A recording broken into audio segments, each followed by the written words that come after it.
The USA is out. I know that hurts if you've been on this ride with me for the last month. But here's the thing, nobody tells first-time fans. The World Cup doesn't get less interesting when your team leaves. It gets more interesting. Somewhere out there, ESPN is already publishing an article grading Pochettino's tactics, and honestly, we don't need to relive that. We're down to 7 teams as of tonight, 3 games left this round, and 1 team already through. This might be the best final stretch this tournament has produced in years. 2 of the greatest players alive racing for the Golden Boot, a country that's never been here before, and a rematch of one of the most heartbreaking semifinals in recent memory. If you don't know who to root for anymore, this video is your new attachment figure. Let's get into it. Let's start with the game that already happened, because France didn't wait around. Thursday, Gillette Stadium, and it was revenge for 2022. Morocco shocked the world in Qatar, and France ended that run in the semis. This time, France didn't even let it get that far. 2-0, and Morocco never had a single shot on target the entire match. Rough night. The chaos highlights. Mbappe got a penalty, then FIFA made him wait almost 5 minutes for a VAR review before he could take it. He missed it. Erling Haaland, who is playing Norway on Saturday, mind you, watched from home and posted on Snapchat that making a guy wait 5 minutes to take a penalty is, quote, way too long. Free advice, unsolicited, from one Golden Boot rival to another. Mbappe responded the way Mbappe responds to almost everything. He scored anyway, an hour later, then set up Dembélé for the second. Morocco's goalkeeper made 9 saves across the tournament and still went home. France now waits in Arlington, Texas for the winner of tomorrow's Spain-Belgium match. 3rd straight semifinal for Les Bleus. At this point, they're less team to watch, and more team you should just assume is still here. Friday, July 10th, SoFi Stadium in LA. This is the one I'll be watching through my fingers, for reasons you already know. Belgium is who beat the USA 4-1.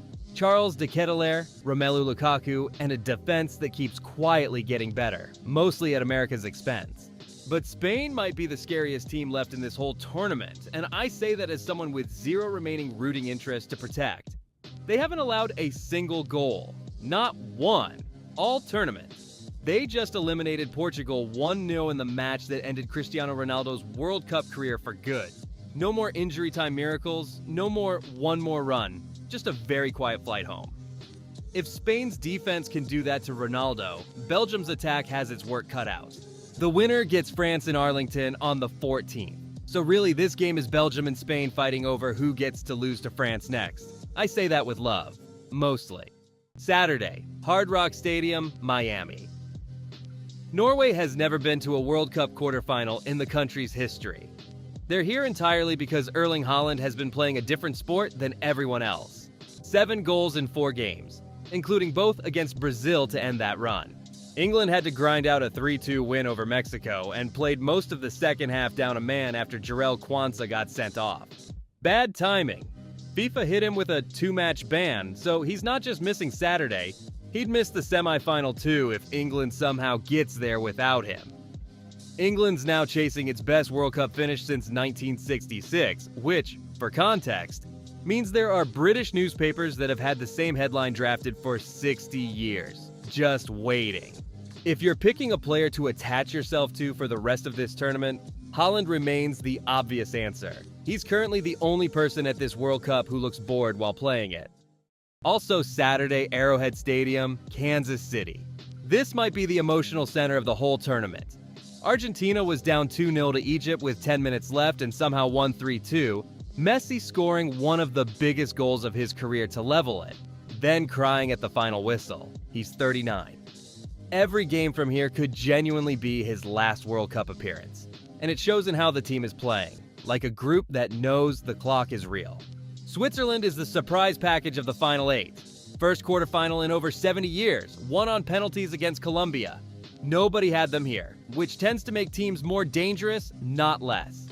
Argentina is the 2-time defending champion with Messi still on the field, but this team has needed 2 separate miracle comebacks just to survive this far.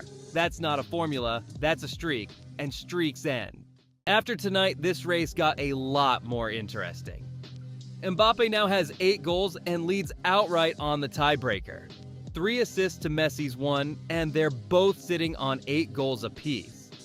Haaland is right behind at 7 goals through only 4 appearances, which is a genuinely absurd scoring rate. And he plays Saturday. If he gets 2 against England, this whole thing flips again. Basically, 3 of the 4 remaining quarterfinal winners could end this weekend leading the Golden Boot. Keep an eye on it regardless of who you're rooting for. It's turned into its own subplot. So, USA's out, France is already through. Who do you attach yourself to for the rest of the ride? Want star power and a last dance storyline? Messi and Argentina. Want the best underdog story left?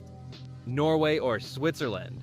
Want the team playing the most terrifyingly complete soccer? Spain, no contest. Semifinals kick off July 14th with the final on July 19th. I'll have a preview up before every remaining match, so subscribe if you want to stay locked in through the rest of this tournament. USA or no USA, this is still the best 2 weeks in sports, and somebody has to explain the offside rule to your group chat. Might as well be me.